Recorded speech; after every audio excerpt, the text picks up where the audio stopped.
जय हिंद दोस्तों, मैं संदीप कुमार आपके अपने YouTube चैनल अखंड शिक्षा में आपका हार्दिक स्वागत करता हूं। आइए दोस्तों, आज हम प्रतिशत वाले ही चैप्टर के आगे सवाल हल कर लेते हैं। देखिए, ये संख्याओं पर आधारित सवाल हैं, ठीक है। देखिए, सवाल लिखा है, दो संख्याएं किसी तीसरी संख्या से 25% और 20% कम हैं, तो बताइए कि पहली संख्या दूसरी संख्या का कितना प्रतिशत है। ठीक है, तो हम मान लेते हैं कि एक ये पहली संख्या है और यहाँ हम दूसरी संख्या और ये तीसरी संख्या मान लेते हैं। कह रहा है कि दो संख्याएं किसी तीसरी संख्या से, तो हम तीसरी संख्या को हम 100 मान लें। 100%। क्यों 100 ही मानते हैं? क्योंकि 100% इसलिए मानते हैं क्योंकि ये सारे के सारे मान प्रतिशत में दिए हैं, ठीक है। तो हमको ये आसान हो जाता है 100% मानने के लिए। तो अब देखिए, हम मान लिए कि तीसरी संख्या हमारी 100% है, ठीक है। तो कह रहा है कि दो संख्याएं किसी तीसरी संख्या से 25% और 20% कम है। पहली संख्या मतलब जो है वो तीसरी से 25% कम है, मतलब कि 100 में ये 25 कम है तो कितना हो गई ये 75% हो गई पहली संख्या। और दूसरी कितनी कम है? 20% कम है। तो 100 में से 20% कम हो गई तो कितनी कम है? 80% हो गई, ठीक है। अब ये तीनों संख्याएं हमको पता चल गई हैं, ठीक। अब सवाल में कह रहा है कि पहली संख्या दूसरी संख्या का कितना प्रतिशत है। कहने का मतलब 75 जो है ये 80 का कितना प्रतिशत है।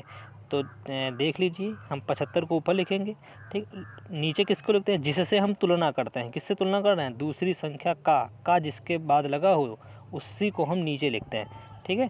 तो यह हम 80 नीचे लिख देते हैं और गुणा 100 कर लेते हैं, क्योंकि हम प्रतिशत बनाने के लिए 100 से गुणा ही करना पड़ता है हमको, ठीक है। तो इसको हम काट लें पहले। किससे काटते हैं? 20 से काट लेते हैं। 20 चौके 80, ये 20 पंचे 100, ठीक है। अब ये 4 से कटेगा नहीं, ना 5 से कटेगा, ना 75 कटेगा। तो अब हम 75 और 5 का गुणा कर लेते हैं। 55 25 के 5 हासिल 2, और 5 से 35, 35 2 37, ठीक है। ये 375 हो गया। नीचे कितना है? 4। इसको अब 4 से भाग कर लो। 4 कम 4, 4 नवैया 36, कितना बचा? 1 हो गए कितने? 15, ठीक। अब 4 तियाँ 12, ठीक है। फिर अब कितने बचे? 3, दशमलव लगाया, 3 बचे थे, दशमलव लगाओ, 0 बढ़ गया, कितने हो गए? 30, ठीक है। 4 सते 28, अब कितने बचे? 2, फिर 4 पंचे 20। ये है जो हमने भाग किया है, काटा है, ये समझ में आया कि नहीं आया? ठीक है। इसको आप लोग एक बार चाहे तो फिर से देख लीजिएगा। तो ये कितना आ गया हमारा? 93.75। कहने का मतलब पहली संख्या जो है वो दूसरी संख्या का 93.75 है। ऑप्शन नंबर आपका डी सही हो गया, ठीक है। चलिए एक सवाल और देख लेते हैं आगे। ये एक सवाल है, यदि किसी संख्या में यदि किसी विद्यालय में, ठीक है, यदि किसी विद्यालय में 10% विद्यार्थी लड़के हैं और लड़कियों की संख्या 504 है, तो लड़कों की संख्या ज्ञात कीजिए। कह रहा है कि अगर कोई विद्यालय है उसमें या तो लड़के होंगे या तो लड़कियां होंगी, ठीक है। तो उसमें कह रहा है कि 70% विद्यार्थी जो हैं वो लड़के हैं, ठीक है। 70% विद्यार्थी लड़के हैं। मान लेते हैं कि ये लड़के हैं, ठीक है, और इधर ये लड़कियां, ठीक है, ये लड़कियां हो गई। अब कह रहा है कि 70% विद्यार्थी क्या हैं? लड़के। तो लड़कियां कितनी बची? 30% बची कि नहीं? क्योंकि 100% होती हैं ना, टोटल 100% होता है। अगर लड़के 70% हैं तो लड़कियां 30% बची, और 30% का ही मान कितना दिया है? 504, क्योंकि लड़कियों की संख्या उसने बता दी है कि कितनी है? 504। मतलब 30% बराबर कितना? 504, ठीक। अब हमको निकालना क्या है? लड़कों की संख्या, मतलब 70% का मान निकालना है। तो हम 70% का मान निकाल लेंगे, ठीक।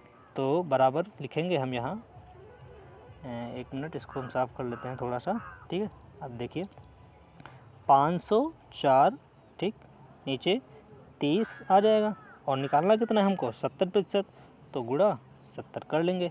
अब एक जीरो से ये एक जीरो कैंसिल कर देंगे, 3 से अब इसको हम काट लेंगे, ठीक है। 3 एकम 3, ये इसको काटा है, 3 एकम 3, कितना बचा? 2 हो गए कितने? 20, तिरछंग 18, फिर कितने बचे? 2, फिर हो गए 24, 3 बट 24। कहने का मतलब अब कितना बचा ऊपर? 168, और गुणा ये 7, इसका गुणा कर लो। 7 बट 56 के 6 हासिल 5, 7 छंग 42, 42 5 47, 47 के 7 हासिल 4, 7 एकम 7 हासिल 4 7 4 11। ठीक है, ये यहाँ दशमलव नहीं है। ठीक है, ये दशमलव नहीं है। ठीक है, 7 4 11। तो कितने लड़के आ गए हमारे? 1176 लड़के। ऑप्शन नंबर आपका ए सही हो गया। तो इसी पर आधारित बिल्कुल दूसरा नंबर सवाल है ये। ठीक, बिल्कुल सेम टू सेम ऐसे ही सवाल हैं और इसको आप लोग करिएगा और कमेंट कर दीजिएगा। आप लोग कमेंट नहीं करते हैं, कमेंट करिएगा। अगर आपके सवाल ना हो तो इसको कमेंट कर दीजिएगा। ठीक है, और वीडियो को लाइक कर दीजिए सब लोग और चैनल को सब्सक्राइब कर लो और सभी लोगों में शेयर कर दीजिए। ठीक, धन्यवाद।